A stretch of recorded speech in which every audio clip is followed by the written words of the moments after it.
towering above you and all the flames and the smoke. A billowing smoke everywhere, right? Old converted.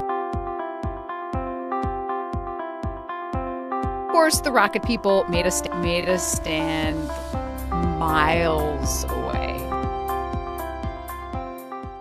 This is a download from BBC Learning English. To find out more, visit our website.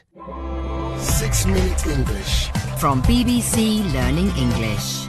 Hello and welcome to 6 Minute English from BBC Learning English. I'm Rob, and is it a bird? Is it a plane? No, it's Super Finn. Aha! Well, not Super Finn. Hi, Rob. It's just Finn, actually, and I'm no superhero. Oh dear, that's a shame. So you don't have any special superpowers, amazing skills and abilities that can be used for saving people and fighting against evil? Well, lots of powers, but no superpowers, I'm afraid not. Superheroes, of course, tend to be fictional characters. They're made-up characters who appear in comics and books and movies. You mean characters like Batman, Spider-Man and Wonder Woman. So do you have a favourite? I do, actually. Spider-Man was my favourite when I was growing up, and he can climb up walls, and I really wanted to do the same. I tried to climb up the walls in my house, and sadly, I failed because superheroes are fictional. They aren't real. Well, some real-life superheroes do exist, and that's what we'll be talking about today, and we'll be explaining some words related to superheroes. But first, a question. Ooh, can I use my superpowers to answer this one? You can try. Okay, so what year did Superman first appear published in a comic book? Was it A in 1930, B in 1934, or C in 1938? Well, my spidey sense tells me that this is 1934. Okay. Okay. Well, I'll tell you if you're right or wrong at the end of the programme. Now let's find out more about some real-life superheroes. These are people who don't really have superpowers, but they are doing something extraordinary. Yes, they're doing something special, but most importantly, they're doing something good. People often describe someone who's done something brave, such as saving someone's life, as a hero.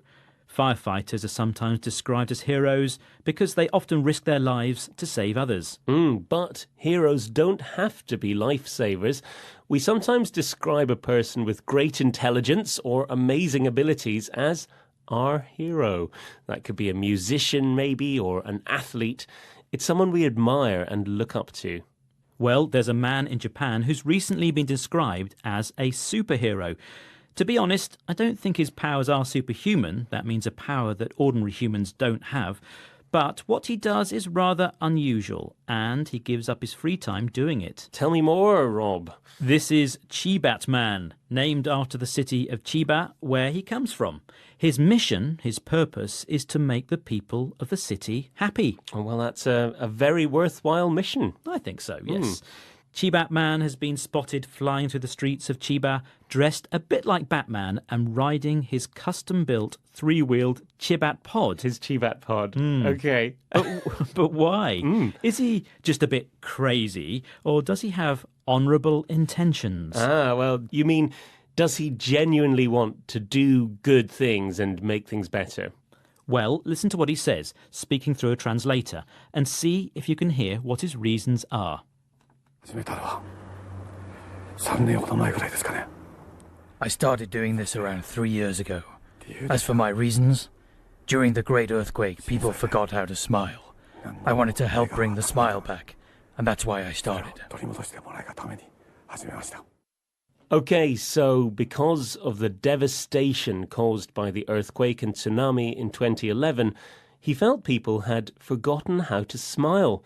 So his mission was to get people smiling again. That's something I think we could describe as being quite honourable. What's interesting about him and other superheroes is they keep their identity closely guarded. Nobody knows who the real man in the costume is. And that's also true for another Japanese man who's been called a superhero. Mr. Full Moon wears a costume to hide his identity when he goes around cleaning the streets of Tokyo. Yes, he actually talks to people through a voice on his smartphone. He hasn't been employed by anyone to do this. He just claims he wants to keep the city's streets cleaner. We could call him a grime fighter, armed with a dustpan and brush. Oh, very good. A grime fighter, someone fighting dirt and dust. Yep.